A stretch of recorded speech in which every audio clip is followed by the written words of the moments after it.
Real Madrid Alonso jikkoy bandi dëgg la jaay waa FC Barcelone maanaam dafa def le taf en premier mi-temps deuxième mi-temps mu woo ay mbokkam dëkkandoom Atlético Madrid ne leen kaay leen ngeen alma sama système taxaw def bloc bas gérer match yi premier mi-temps xaas muy indi jeu Barça muy pressing haut bi sur le coup empêché Barça à ce que muy def seeni relance première relance. amatuñu foofu déjouer loolu di piège hors-jeu bi kan moo ko def Kylian Mbappé hier sama live bi maa doon wax naan Real pour mu gagner match bi dafa war a jouer ci individualité yi soit Kylian Mbappé wala Vinicius mën na ray match bi Kylian Mbappé appel contre appel yi muy def maanaam day hors-jeu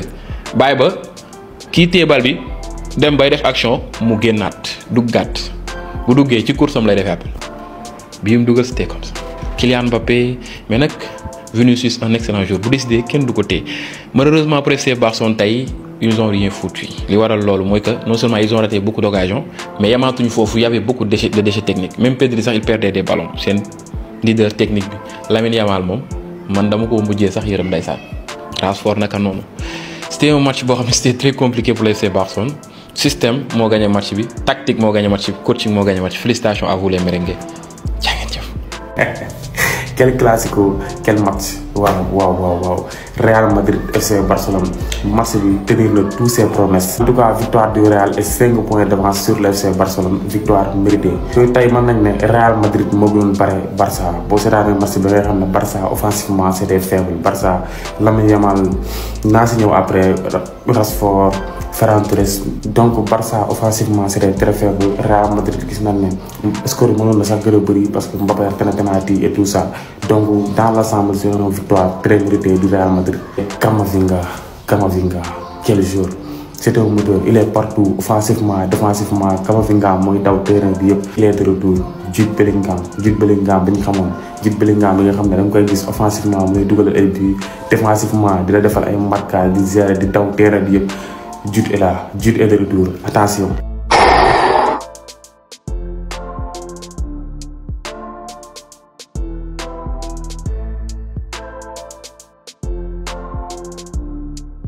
On va commencer sax laa xamul parce que c'était dur, très dur aujourd'hui. Voilà. Félicitations aux merengues parce que vous avez mérité cette victoire. Voilà. Tey quoi qu'on puisse dire, Real, voilà, 3 points yi nii mu am c'est amplement mérité parce que vous avez proposé quelque chose de très intéressant. Voilà. Cela ne veut pas dire que tey jii on a été mauvais. Ñun plus ou moins je peux dire on a fait un match satisfaisant mais le problème en est que on manquait d'idées aujourd'hui. Et je pense il y a quelques semaines en arrière je l'avais dit ici. En fait,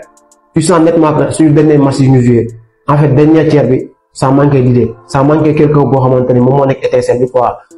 Lamine aujourd'hui c'était pas son jour. Voilà, il faut l'accepter. Tey face à Carreras, face aussi public Bernabéu bi may ñu ko dara. Et voilà, il a juste récolté ce qu'il a semé, duma ko wax dara. Mais après ça collectivement on a vu une très belle équipe du Real Madrid. Bellingham, voilà, un excellent match pour moi c'est l'homme du match, je pense que moom moo ko nekk. Camavinga étincelant. Eden Militao en défense il a été très bon. Vinicius aussi. Ñun nag moom c'était compliqué parce que tey jii nii Ferran Torres en point c'était extrêmement compliqué. Jules Koundé aussi je ne parle même pas, un match catastrophique. Voilà, on n'arrive pas à le reconnaître depuis quelques matchs. Même si que Pedri, Fermin, Frenkie de Jong, voilà, tane nañ parce que Fermin aussi am na action boo xam duma ko baal mais voilà les gars globalement le Real a fait un très bon match, un match boo xamante ni comme ni ma ko waxee sànq c'est le match qu'il fallait faire. Real Madrid actuellement moo rey Barcelone 5 points. Voilà, leneen lu ci des nag mooy maanaam dem liggéey parce que y a des choses à améliorer. Voilà, on a des absences yoo xamante ni manqué nañu comme par exemple voilà Rafinha, voilà, mais je pense que du prétexte parce que tey jii nii gis nañ carrément on a joué nañ parce que tey proposé nañ lu intéressant mais en fait suñu demee ba àgg camp Real foofu le problème bi nekk. Et Real à chaque fois bu àgg suñu camp à chaque fois y a danger permanent. Sérieusement waa Real dañoo torox tey suuf maa leen di wax ñu naan classico équipe bi gën a bon mën na ñëw jouer équipe bi mën na ñëw jouer maximum bi gën a baax si li nga xam si mënuñoo classico parfois équipe da koy perdre. Lan mooy tax mu perdre ko muy manque de sens. FC Barcelone maximum mënoon na ci génne li nga xam si moom ñoo am benn point bu tee bu nekkoon ni mën na li nga xam si am na ko ci ay occasion fexe na ko ba li nga xam si moom la ñuy wax finition bi mat mu fexe koo dugal. Match bi nag jàpp naa ne score dana ci am ñu bëree nag jàpp na ne match bi score bu bëree dana ci am mais chaque jour football wantu ñu li nga xam si moom lañ bëgg. Premier mi-temps bi 3 bi dugg na. Deuxième mi-temps bi gars yi ñu doon xaar benn Real boo xam si ni mën na ñëwaat dóor bi dugal bi yu bëri malgré que FC Barcelone doon nañu xaar si moom côté but mais li ñu doon xaar si moom Barça côté but yu bëri ni ñu doon xaar si Real Madrid moo ëpp. Effectivement deuxième mi-temps bi ñu ñëwee penalty bi sax ki nga xam moo ñu clairement 52e minute à part ci nga xam si moom la ñuy wax Chesney Mbappé raté li nga xam moom la ñuy wax penalty bi Mbappé mën na ne moom ak ki nga xamante ne gam bu nekk FC Barcelone mën na ne Fermin Lopez à la 80 je passe 18 jàpp 19 lii di Paul González dafa sorti ci match bi avec un carton rouge boo xam ne mën na ne jël na ko 2 cartons jaunes mën na ne ñu jox ko li nga xam si moom la ñuy wax carton rouge vraiment mu nekk koo xam ne nii def na tey lépp lu mën ngir bëggoon a génne FC Barcelone mais effectivement comme ni mu ko waxee yàlla bu ne noonu rek dëgg naa noonu mais nag gars yi nekk leen ay sportif ñi ma gis nag ñuy dugal classico yi jàll seen ceeg yooyu amul sens lii mooy l'essentiel bi actuellement ni fi nekk nii jamono ji fi lañ nekk lii mooy actuel bi nan si wax gañ nañu nan leen félicité te actuellement ni ñu defarawaat xam ne am na loo xam si nit war na ko joyante waat ñu gën ko defaraat te xam ne dañuy dikkaat ak li nga xam si moom la ñuy wax ak doole ju bëri ki nga xam si moom la ñuy wax FC Barcelone vraiment defet nag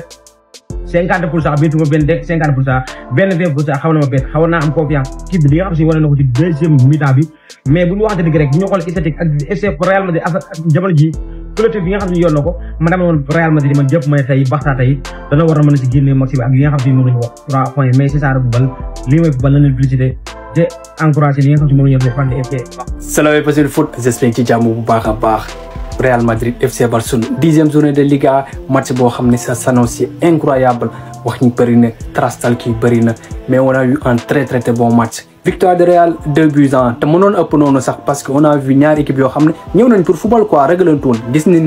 ne genre classico yi que ce soit sur le terrain que ce soit ci banc bi sax gëj na am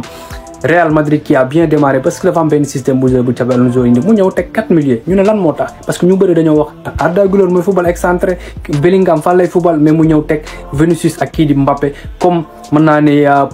attaquant mais en même temps bu Barça di déroulé bal bi da ngay gis Camavinga mooy football excentré en même temps day aidé kii di Fede Valverde bi nga xam ne il a fait un très beau match dafa joxe ba jeexal Jude Bellingham li ma leen doon wax Jude Bellingham saa yu ñëwee da ngay gis changement bu am Real Madrid parce que boo xoolee Mbappé du mës a taxaw ci li surface te Jude Bellingham c'est un opportuniste c'est un joueur boo xam ne tout le temps day nekk ci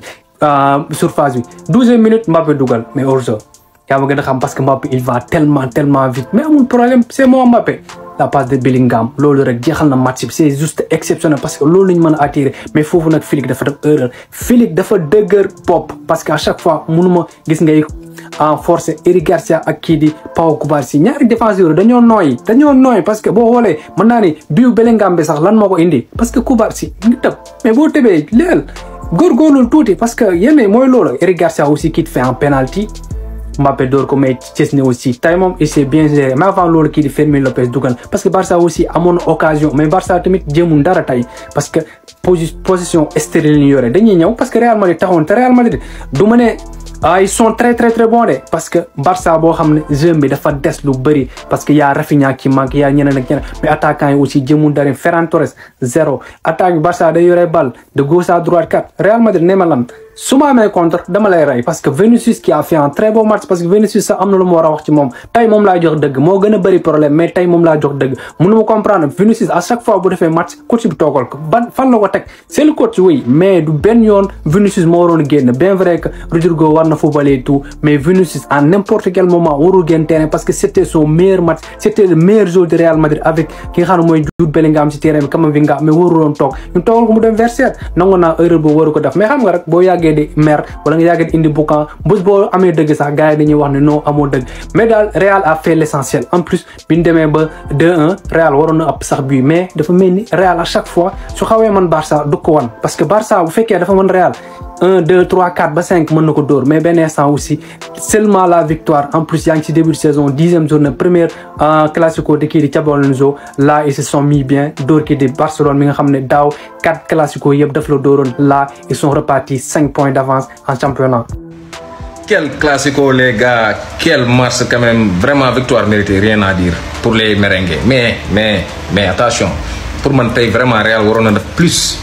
waaw pour man Real Madrid vraiment waroon na dóor Barça lu ëpp lii quoi man jàpp naa ne tey jii bu Barça jekk woon ni Real Madrid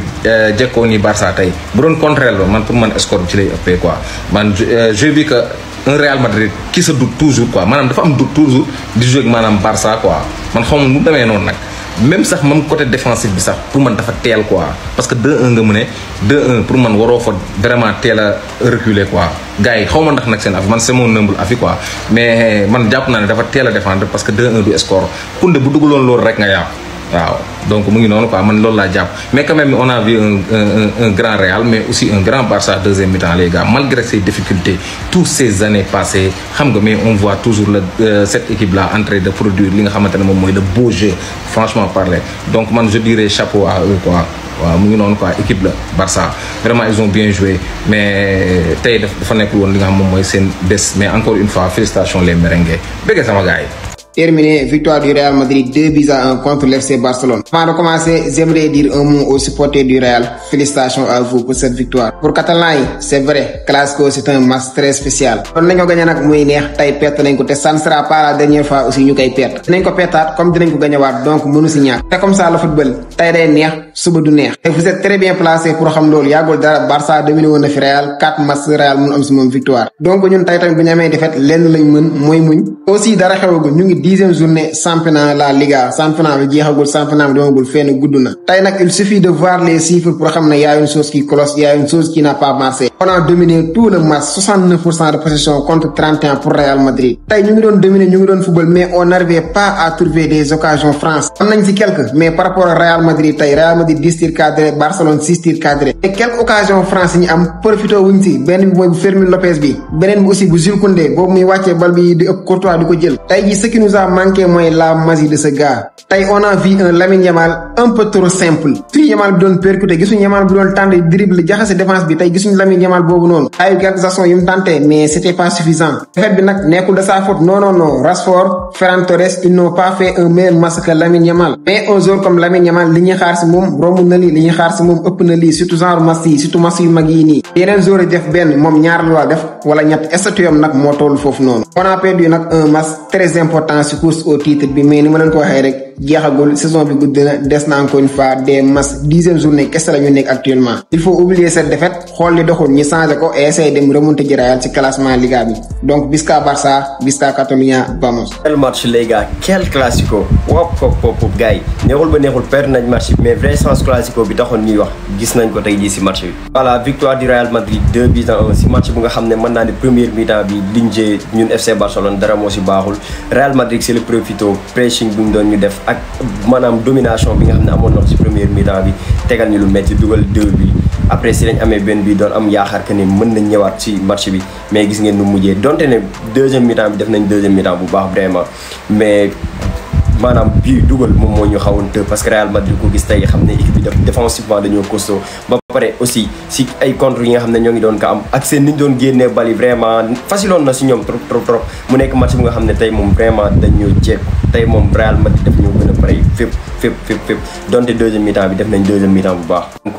encore toujours lui Kylian Mbappé kañ la ñuy wàcc quoi moom mën na ne bu taseeg Real par force xam nga bu taseeg Barcelone par force day dugal en tout cas cette saison moom mu ngi def saison bu extraordinaire xam nga nag ba xam nan lay continuer xool leen tey ji dugalaat ne à chaque fois bu taseeg Barcelone day dugal 16 matchs yi mu jot a football ci saison ren dugal na si 19 bi ak 4 passes décisives vraiment saison ren bii nag saison moom la def vraiment di wax félicitations merengue yëpp décourage aussi tamit catalan yi match bi nii la liñ ci jublu woon mooy neexal te match bi neex na vraiment amul lu si kenn di tegaat quoi.